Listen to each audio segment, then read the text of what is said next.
This channel does not promote any violent, harmful, or illegal activities. All content provided by this channel is meant for an educational purpose only. আমি শুভেন্দুবাবু কতটা ঠিক বলেছেন কতটা ঠিক বলেছেন সেটা আমি বলতে চাই না। আমি এইটুকু বলতে চাই যে হুমায়ুন কবিরের নেতৃত্বে যে নতুন দল যে ইউপি, সেটা কারো ভোট কাটুয়া হিসাবে আগামী দিনে প্রমাণিত হবে না। হুমায়ুন কবিরের দল, হুমায়ুন কবিরের প্রার্থী হয়ে যারা নির্বাচনে প্রতিদ্বন্দ্বিতা করবে, যতটা সিটে লড়বে অন্তত 50% সিট উইনিং করিয়ে হুমায়ুন কবির প্রমাণ করবে যে হুমায়ুন কবির কারো ভোট কাটার জন্য দল খুলেনি, কারো বকলমে কাউকে ক্ষমতায় এনে দেওয়ার জন্য হুমায়ুন কবির দল খুলেনি। হুমায়ুন কবির দল খুলেছে আগামী দিনে বাংলার রাজনীতিতে যে হিন্দু হিন্দু প্রতিযোগিতা, শুভেন্দু অধিকারী আর মমতা ব্যানার্জি কে বড় হিন্দু, তাদের মধ্যে লড়াই করুক।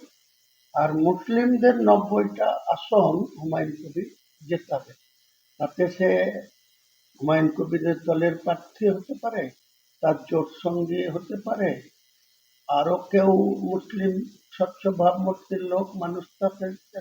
আমি মুর্শিদাবাদ সহ মালদা সহ বাংলা 2011-তে 59টা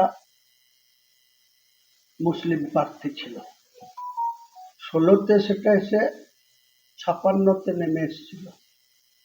আর কৌশল করে মমতা ব্যানার্জি সেটা 42-এ নামিয়ে এনেছিল 2021-এ। এই চ্যালেঞ্জ আমার থাকলো যে মুর্শিদাবাদ সহ গোটা বাংলার 90 জন মুসলমান এমএলএ মুর্শিদাবাদ সহ বাংলা থেকে নির্বাচিত হয়ে যাবে, বাকি থাকে 204। ওদের মধ্যে লড়াই করুক না, প্রতিযোগিতা করুক না, কে বেশি বড় হিন্দু, কে মোদিজির সঙ্গে আছে আর কে মমতার সঙ্গে আছে, সেটা তারা প্রমাণ দেবে। আমার সঙ্গে বা নওশাদের সঙ্গে বা আর যারা আমার সঙ্গে যুক্ত থাকবে তাদের সঙ্গে মুসলিমরা আছে, সেটা আগামী দিনে প্রমাণ করে দেখাবো। মুসলিমরা কারো কেনা গোলাম নেই, মুসলিমরা আল্লাহর গোলাম, কোনো মানুষের গোলাম নয়। মমতা ব্যানার্জি মনে করছে যে আমি মুসলিম সমাজকে আমার গোলাম বানিয়ে রাখবো, এটা হবে না আগামী দিনে, পরিষ্কার কথা।